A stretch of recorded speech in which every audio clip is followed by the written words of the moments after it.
Udayana yang kami banggakan.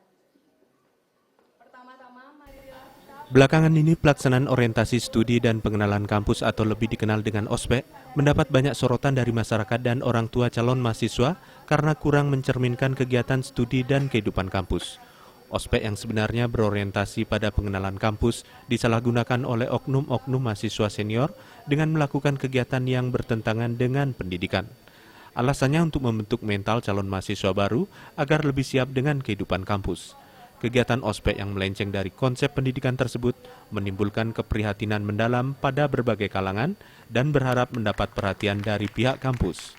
Salah seorang akademisi dari Universitas Udayana, Gerianto Wirawan Yase, meminta agar pelaksanaan ospek calon mahasiswa baru dimonitoring oleh pihak kampus agar tidak melenceng dari konsepnya. Kita sebenarnya dari dulu sudah melarang yang perpeloncoan, jadi tujuan diadakannya ospek adalah untuk kalau di Universitas Udayana itu dikenal namanya PKKMB, pengenalan kehidupan kampus bagi mahasiswa baru.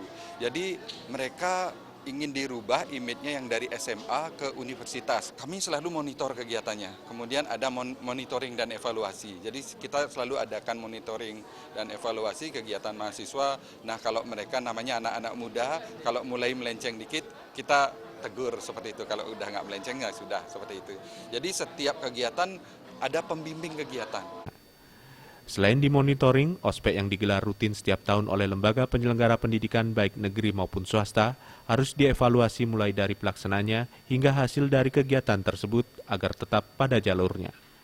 Pujiantini dan Riase, Bali TV.